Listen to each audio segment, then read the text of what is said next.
Hey everybody, how you doing? Welcome back. This is Jim Grzanzio from the Oracle Groundbreakers team, and I'm here with John Bresnovich from Oracle, and we're going to have a conversation here because John is one of the speakers at the Oracle Groundbreakers India Yatra, which is wrapping up this week, 3-week conference, big, massive show, very successful, actually hugely successful, lots of participants, lots of speakers, lots of technology, Java, a database, open source, lots of technologies, everything from Oracle.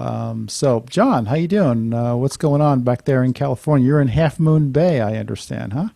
Yep, we're in Half Moon Bay, and it's a typical summer day today. Very foggy and rather Foggy and chill. chilly, exactly. But Yeah, the exactly. beautiful surf right Uh, there.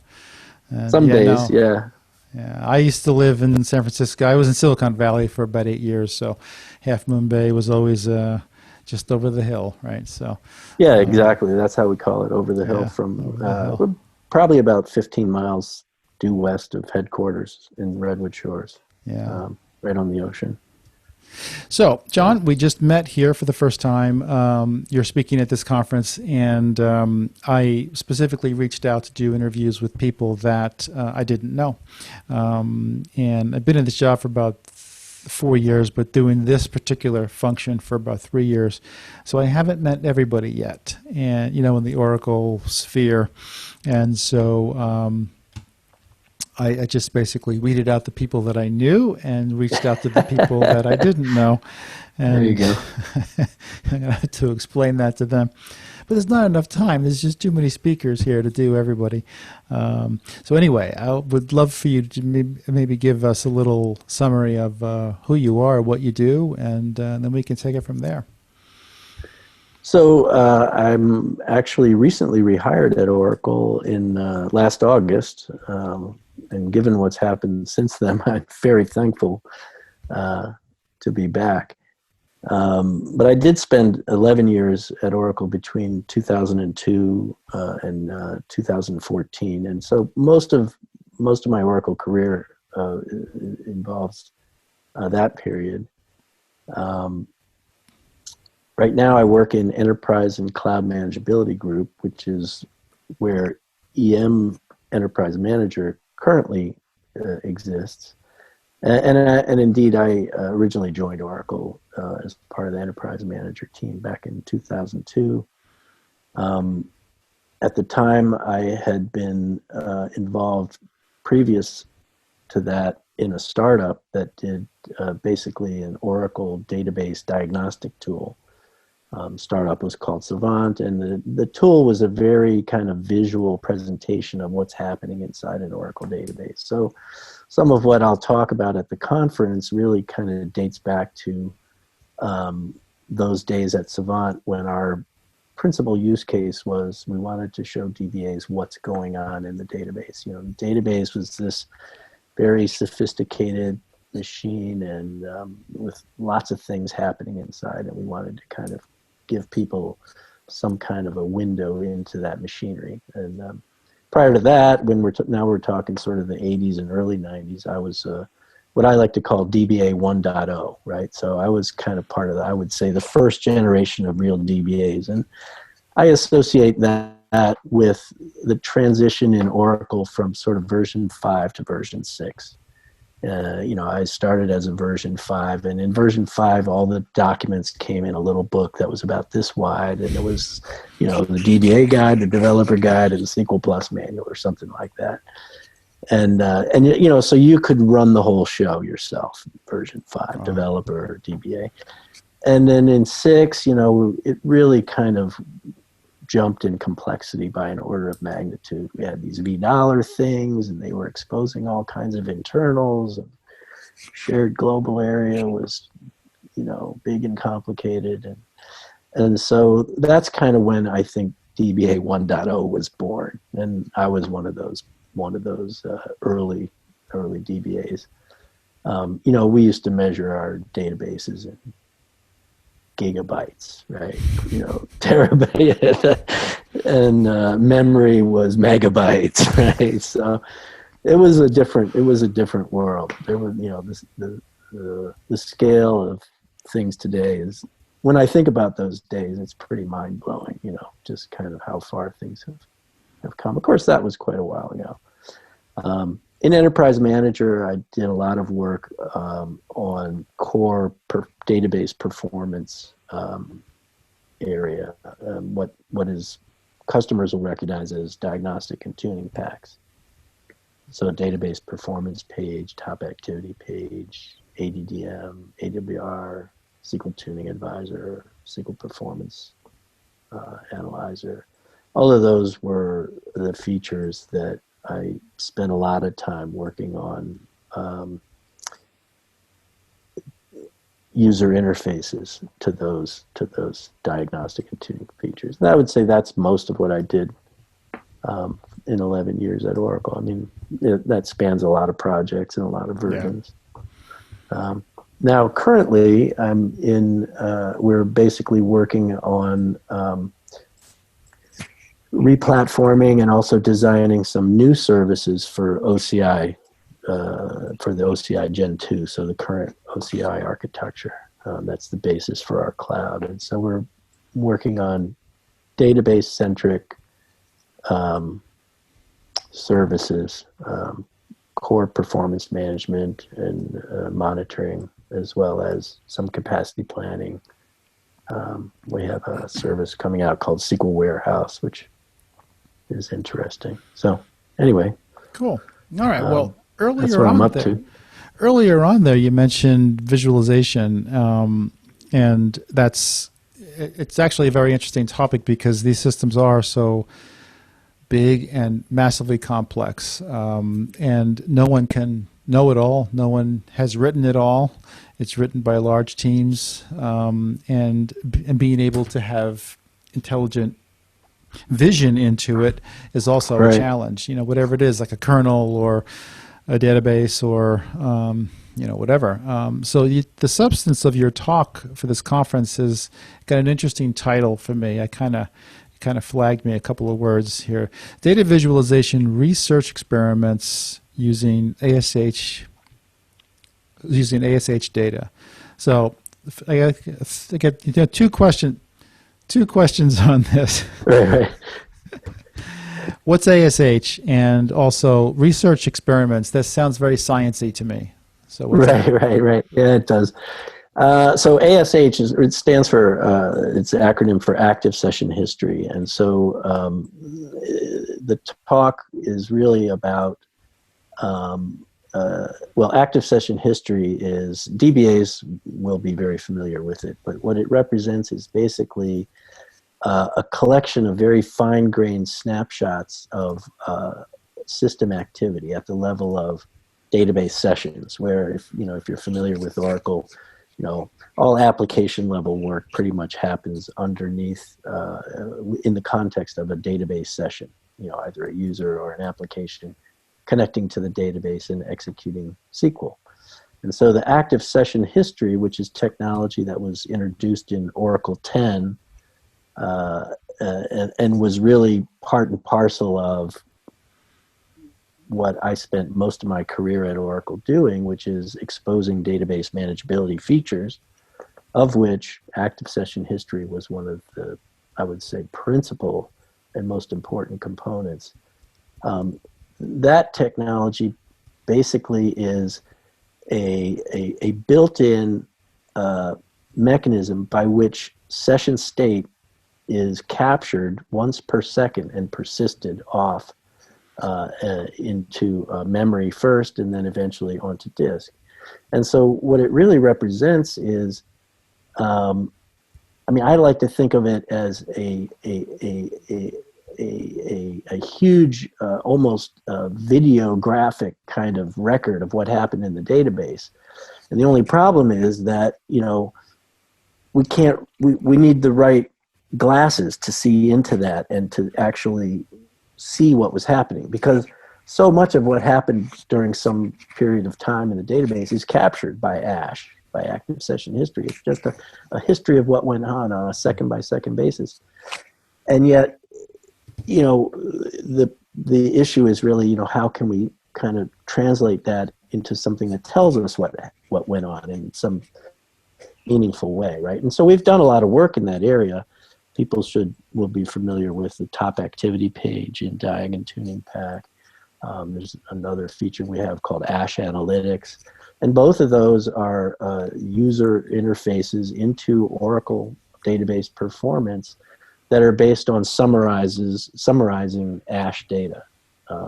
And so the talk really represents sort of, some experiments maybe on the fringes or at the outer edges, things that we can't necessarily design into products because we don't even know whether they will work or not. And so it really represents, kind of some of my research. I call it research because there's things waiting to be discovered. And so to me, that's research. You're like, Right. You have an idea. I wonder about this.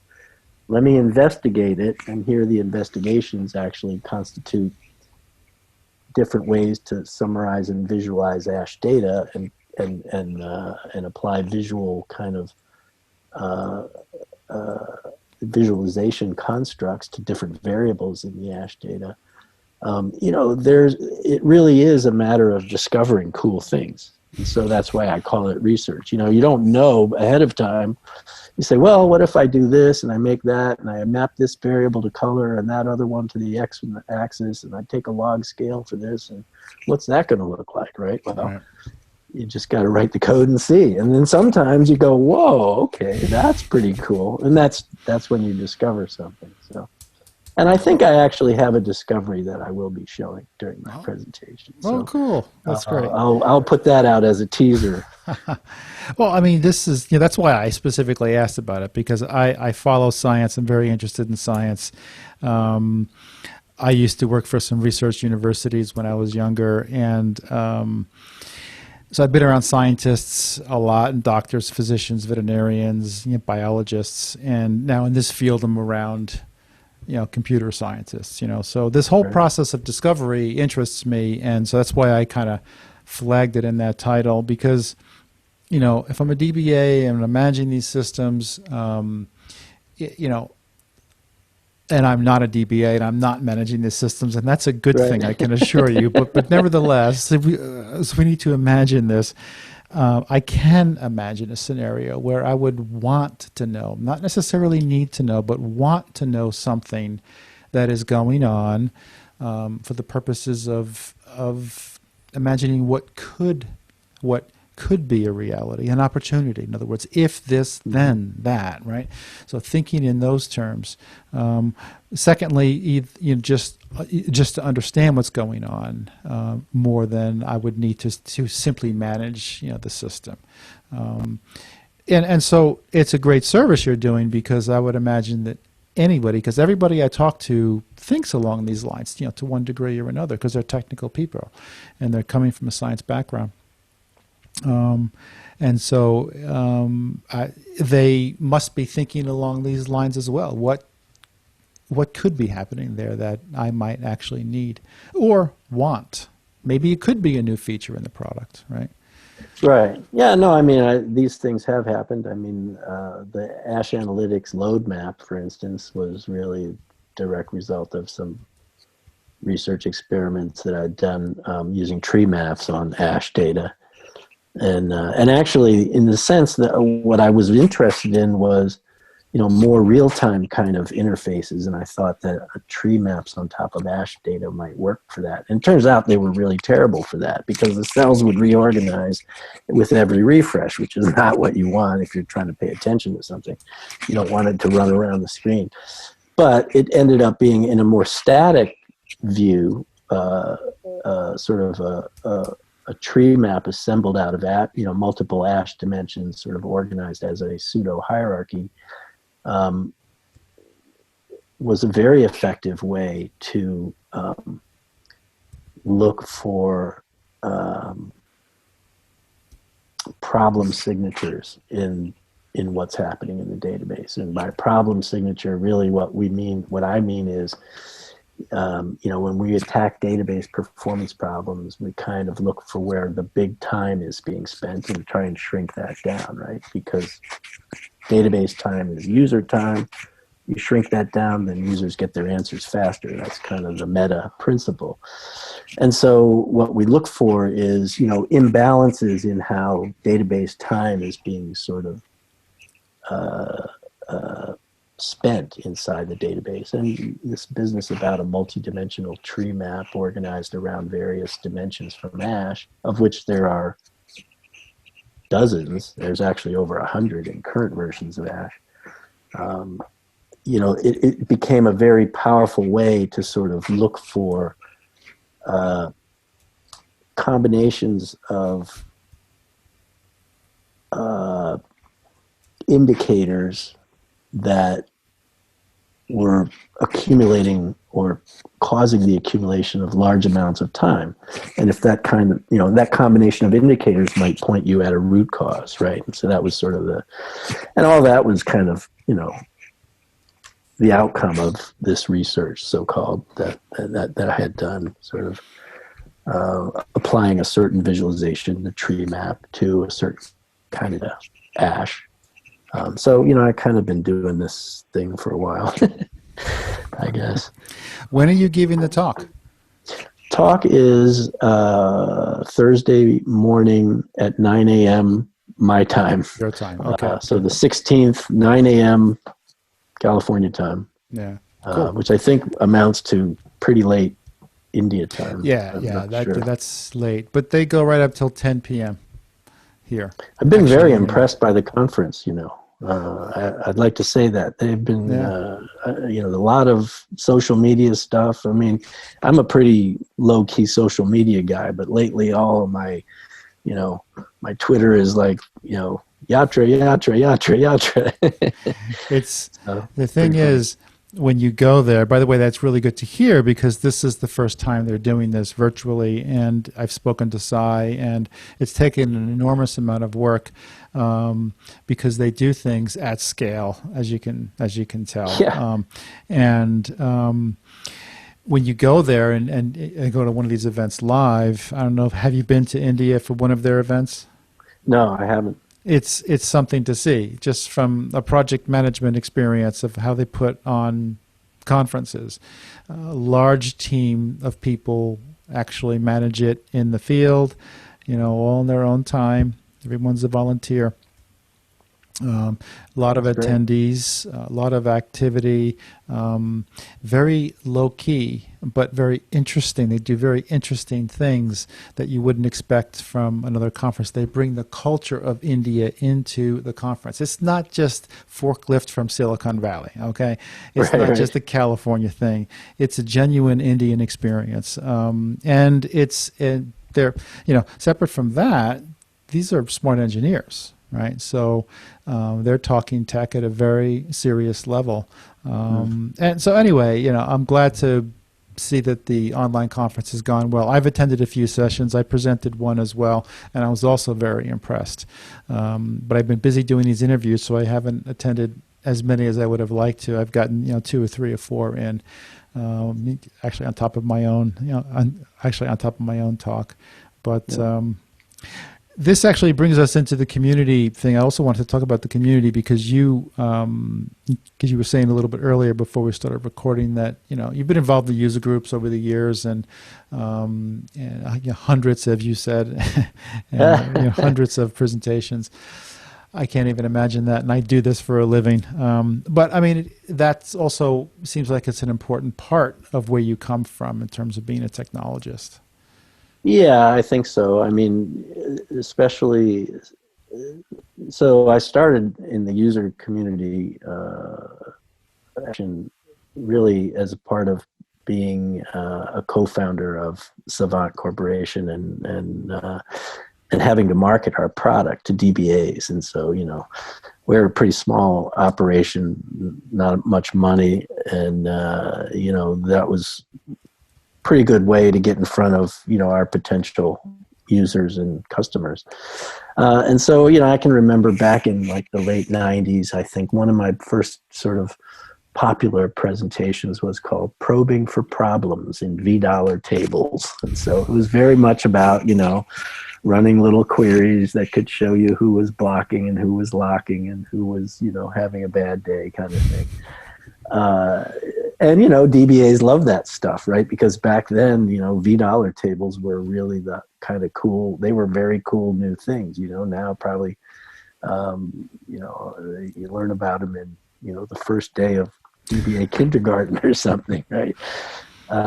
So that was really fun, and that presentation was actually pretty good for me from a point of view of doing presentations, because I was a very nervous presenter, and I was kind of the guy that got all red when he had to do the book report in grade school and stuff, right? And actually speak in front of people, but probing for problems was pretty cool, because all the user groups wanted to hear it, and there was a lot of user groups. There were a lot of small user groups, and we were on the East Coast. There was a bunch up and down the East Coast, and not too far away.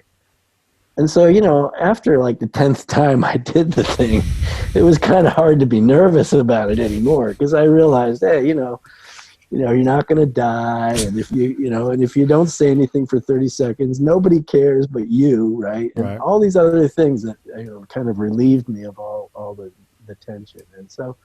And that really served me pretty well. So over the years, I've done a lot of presentations, certainly at Oracle. I've been at Oracle Open World many times. And some of the other big user groups, Rocky Mountain user group, I used to do that at Savant, and I've done it a number of times at Oracle. A few of the others. You mentioned not not much going to overseas. Anyway, go ahead. really. You mentioned not going to die. It was kind of interesting. Also, another thing to remember is that in general, the audiences are rooting for you.